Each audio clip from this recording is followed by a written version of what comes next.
हमें अमेरिका बनना है इन इकोनॉमिक प्रोस्पेक्ट। हम हिंदुस्तानी हैं, हमारा एक ट्रेडिशन है जो मजबूत है, जो उनसे काफ़ी बेहतर है। हमारे लाइफस्टाइल हो सकता है उनके हिसाब से काफ़ी कमज़ोर है। सबका अपना अपना पॉजिटिव और नेगेटिव थॉट्स है, बट हमें अमेरिका के एक इकोनॉमिक पर्सपेक्टिव से मैच करना। इसके लिए सबसे पहले चाहिए देश चलाने वाले जो सरकार है, वो सरकार और सरकार बनाने वाला जनता, उनका ट्यूनिंग नहीं है। क्योंकि हमारे जो सरकार है वो पॉलिटिक्स ड्राइवन है, जो देश का एक दुर्भाग्य है और सौभाग्य भी। ये चली आ रही है, कभी कोई पार्टी कभी। हमें उससे भी मतलब नहीं है।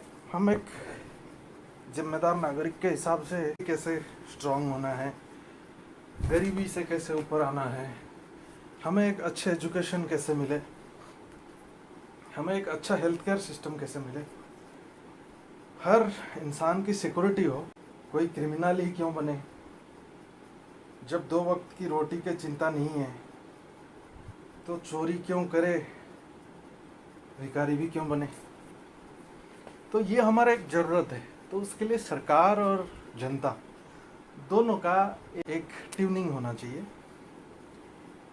ये नहीं है कि हमने सरकार बना दिए, इस बार कोई पार्टी का बना दिए, अगले बार कोई पार्टी का बना दिए, और जब भी सरकार बनाए हम ऐसे सोच रहे हैं जैसे सरकार ऐसे चलेगा जैसे कि रॉकस्टार है।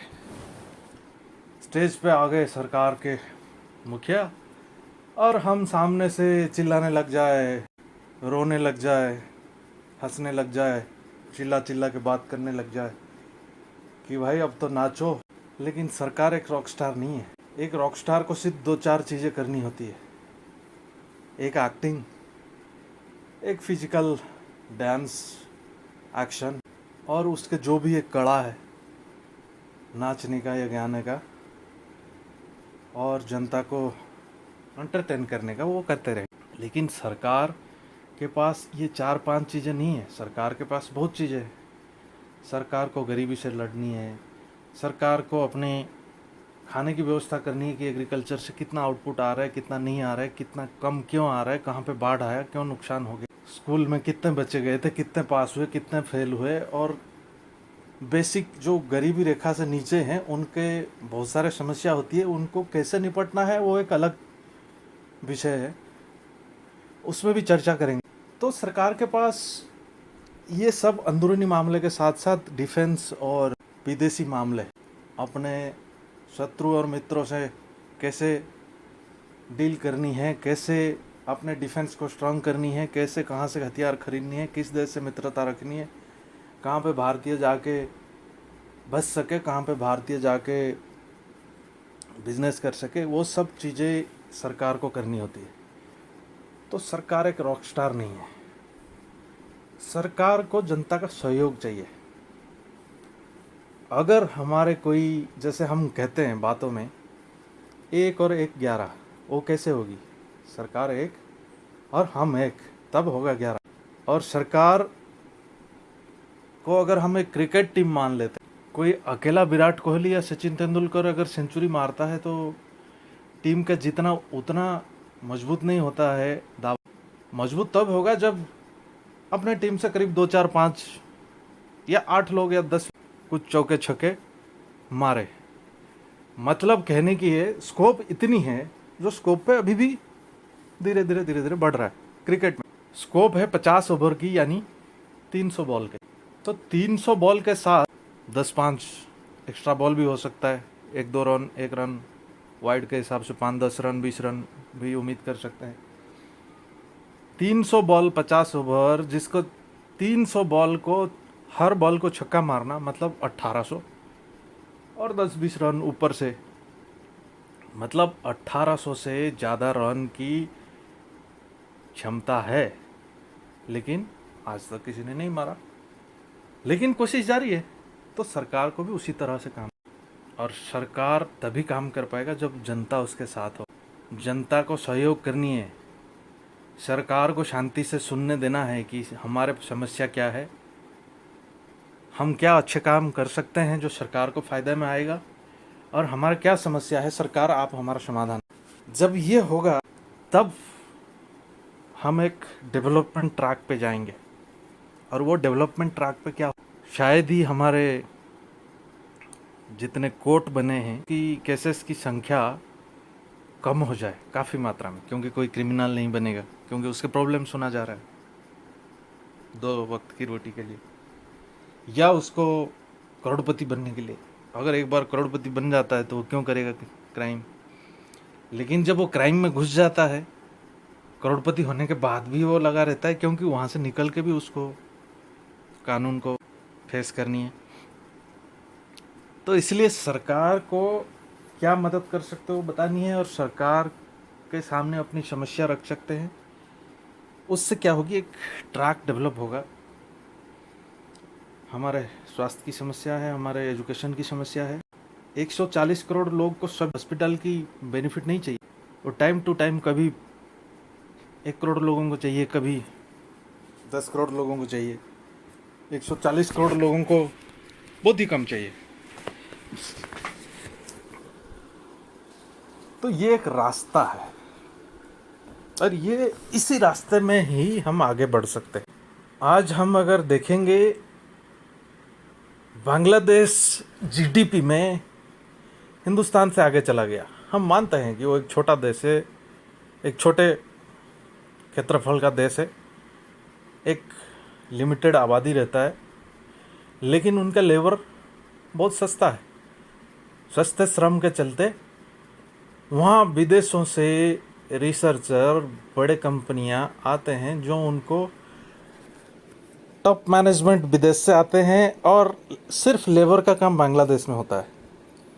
वहाँ पे उनको क्यूसी, बड़े कंपनियों की जो भी एजेंसियाँ हैं या जो भी लोग हैं, वो उसको देखते हैं। और बांग्लादेश का काम है कि भाई जितने लेबर है, बड़े बड़े फैक्ट्रियाँ हैं लाखों स्क्वायर फीट के, वहाँ पे मोस्टली कपड़ा उद्योग में, कि उनको कितने ज़्यादा से ज़्यादा मैन्युफैक्चरिंग करके एक अच्छे प्राइस में एक अच्छे क्वालिटी के प्रोडक्ट को दे देनी है।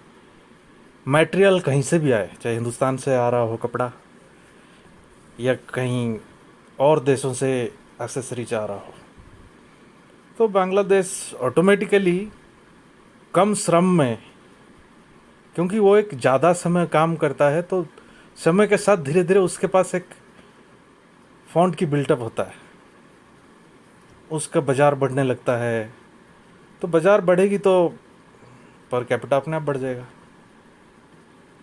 हिंदुस्तान में हर राज्य ऐसे कर सकता है, सिर्फ एक ही में नहीं है।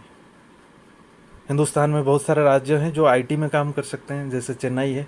पूरे दुनिया में कोई अगर किसी को सॉफ्टवेयर या एप्लीकेशन की ज़रूरत पड़ती है, तो कम से कम प्राइस, जो भी प्राइस है, उसमें चेन्नई से उनको मिल जाते हैं, चाहे वो फ्रांस में बैठा हो, कैलिफोर्निया में बैठा हो, कहीं पे भी हो।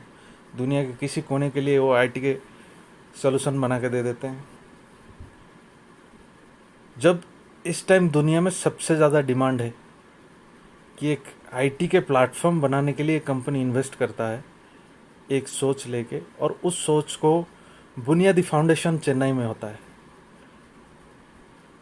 यही भारत सरकार का काम है कि पूरे हिंदुस्तान की 5 स्टेट को, जहाँ पे अच्छे इंजीनियर्स अवेलेबल है, अच्छे इंजीनियरिंग स्कूल है, वहाँ पे 5 चेन्नई का प्लान करें। हम स्मार्ट सिटी के प्लान कर रहे हैं, बट वो स्मार्ट सिटी क्या करोगे? वो स्मार्ट सिटी जब तक तुम्हारे काम में आएगा उसके लिए 20 साल लग जाएंगे। हाँ, वो ज़रूरत है, लेकिन जब आप अपने 2 वक्त की रोटी नहीं भर पा रहे हैं, आपका मनरेगा प्रोग्राम चल रहा है, आपका कोई कृषक का प्रोग्राम चल रहा है, तो स्मार्ट सिटी की ज़रूरत तब है जो जो स्टेट क्वालिफाई करते जाएंगे कि तुम्हारे पर कैपिटा ये बढ़ गया, तो हाँ तुम्हें स्मार्ट सिटी मिलेगी। तो हर स्टेट की अपनी कमाई से स्मार्ट सिटी बनाओ। हिंदुस्तान में प्लान किया जा सकता है 5 क्या 10 आईटी के शहर या 25 आईटी के शहर बना दिया जाए। स्टेट गवर्नमेंट को ये प्लान दिया जाए कि भाई तुम एक कोर टीम बनाओ, जो कोर टीम परफॉर्मेंस बेस्ड काम होंगे। 6 महीने या 1 साल या 2 साल का टीन्योर दिया जाए टॉप मैनेजमेंट। गूगल के लैरी पेज हो, और तुम्हारा काम है कि तुम एक विजन लेके आता है, जैसे गूगल बना था 22 साल पहले। एक विजन लेके आते हैं 2 बंदे, क्या होता है उनके पास? उतनी आईक्यू होती है जितना तुम्हारे अंदर है, जितने हमारे सरकार के पास है, जितना तुम्हारे अंदर है। उसी आईक्यू के साथ एक विजन, सरकार मनेगा नहीं, गूगल की विजन बांटना चाहिए। विजन का याद आया तो मैं थोड़ा अपना हिंदुस्तानी स्टाइल में बता दूं ताकि आपको हो सकता है अच्छे से समझ आ जाए। माइक्रोसॉफ्ट ने ऑपरेटिंग सिस्टम बनाया और कुछ स्प्रेडशीट बनाया, प्रेजेंटेशन बनाया, फिर म्यूज़िक प्लेयर, पेंट, ये सब बनाया। जैसे कि आपका स्कूल और ऑफिस लाइफ में जो भी कुछ करते हो वो माइक्रोसॉफ्ट करेगा, उसके बिना नहीं होगा। लेकिन गूगल की फाउंडर ने यह सोचा कि 21वीं सदी सिर्फ इससे नहीं चलेगा, ऑफिस के बाद भी बहुत इसके कुछ लिए चाहिए। स्टैनफोर्ड से पढ़ने की जरूरत नहीं है, कोई भी सोच सकता है तो ऐसे। गूगल ने अपना विजन तैयार किया।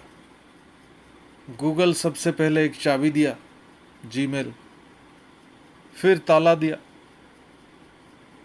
ऑरकुट और यूट्यूब, और ऐसे बहुत कुछ दिया जो आपका एक वर्चुअल सोशल क्लाउड। फिर तुम जो भी कुछ करोगे उसको दूसरे लोग देखेंगे और वो पैसा देंगे। ये सिस्टम भी बनाया। फिर गूगल ने सैटेलाइट बनाया, गूगल अर्थ, डाटा सेंटर बहुत सारे, एंड्रॉयड प्लेटफॉर्म बनाया जहाँ पे आप गूगल भी एप्लीकेशन बनाएगा, आप भी बनाओ। फिर समुद्र में सब केबल नेटवर्क, सबसे ज़्यादा हिस्सेदारी गूगल का है। फेसबुक भी छोटा भाई है उसके, लेकिन वो ज़्यादा धनी हो गए, वो एक अलग बात है।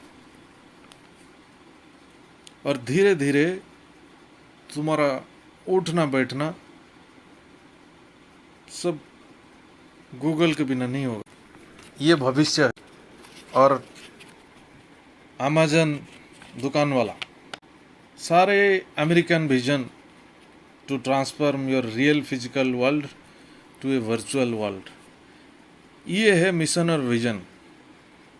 सरकार को ये मिशन और विजन बांटना चाहिए कि हमें क्या करना चाहिए। हमारे पास लेबर है, उनको स्किल्ड किया जाए और इनको विजन दिया जाए, एक छत के नीचे बैठाया जाए, उनको टाइम फ्रेम दिया जाए कि इस टाइम के अंदर तुम्हें ये काम करनी है। ये टॉप मैनेजमेंट को जिम्मेदारी दिया जाए जो हमारे लोगों से कराए।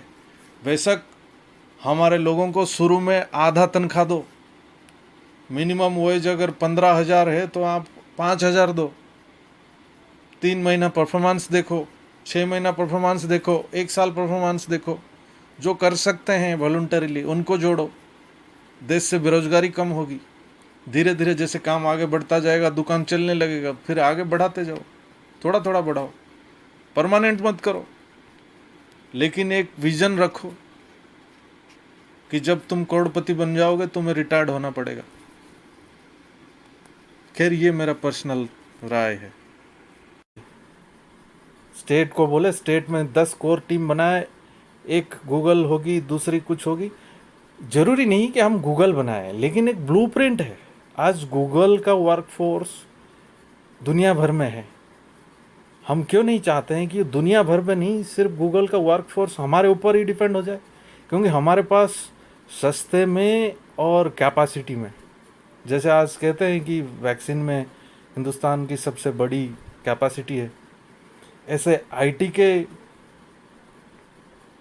एक्सपोर्ट में हमारा सबसे ज़्यादा कैपेसिटी होना चाहिए। कपड़े उद्योग में हमारा सबसे ज़्यादा होना चाहिए। फूड और एग्रीकल्चर में हमारा सबसे ज़्यादा आउटपुट होना चाहिए। ये तभी पॉसिबल होगा जब सरकार और जनता दोनों एक साथ आएंगे। सरकार को विजन बांटनी चाहिए और वो विजन इसी तरीके से होगा। सरकार को ये करने की ज़रूरत इसलिए पड़ रही है क्योंकि जैसे स्टार्टअप सिस्टम बना और देश में हज़ारों लाखों स्टार्टअप तैयार हो गए, सब अनोखे करने की कोशिश कर रहे हैं। कोई एक एक सेगमेंट में, कोई 50-50, 100-100 स्टार्टअप बन गए, कुछ कामयाब हुए, कुछ कामयाब नहीं हुए, कुछ लोगों का नुकसान हो गया, क्योंकि सरकार के पास भी कोई फ्रेमवर्क नहीं है कि हमारे पॉपुलेशन कितना है, हमें कितने स्टार्टअप आईटी में चाहिए, कितने स्टार्टअप फूड सेक्टर में चाहिए, क्या प्लान है। वो प्लान नीति आयोग का कहाँ पे है, पब्लिक को क्यों नहीं दिखता है, या पब्लिक के लिए कुछ बनाया नहीं है, ये सरकार को देखना चाहिए, तभी सरकार की इसमें ज़रूरत पड़ती है। अगर आज हिंदुस्तान में एक पैडमैन मूवी बनता है अक्षय कुमार के, और उस मूवी बनने से पूरे हिंदुस्तान में सैनिटरी पैड की एक क्रांति आ जाता है, बहुत सारे कंपनियां बनते हैं, बहुत इतने अवेयरनेस हो गए कि इनके यूज़र भी बढ़ गए और इनके सप्लायर भी बढ़ गए। खैर इंडस्ट्री इतना हिंदुस्तान में बढ़ा नहीं कि अच्छे क्वालिटी का सैनिटरी नैपकिन आज भी नहीं मिलता हिंदुस्तान में। तो ऐसे ही हरियाणा में भी एक मारुति उद्योग खोला गया, और उस मारुति उद्योग का क्रांति इतना हुआ कि आसपास में बहुत सारे डेवलपमेंट हो गए, जो उसका इनडायरेक्ट इम्पैक्ट था। मेरा सरकार का कोई विरोध नहीं है, मैं सरकार के साथ हूँ, लेकिन मेरा ये आशा है और इच्छा है कि सरकार की तरफ से अगर इस तरीके का इनिशिएटिव और ज़्यादा बढ़ाया जाए, हो सकता है सरकार काफ़ी अपने तरफ से कोशिश कर रहा है, खाली तो नहीं बैठा होगा, फिर भी ये मेरे एक मन कहता है कि अगर इसको और प्लान के साथ बूस्ट किया जाए तो इसका फ़ायदा बेरोज़गारी कम करने में होगा और हमारे देश का पर कैपिटा बढ़ाने में काफ़ी मदद करेगा। आज मेरा मन की बात में इतना ही। धन्यवाद। अगर कोई गलती हो तो माफ़ करना।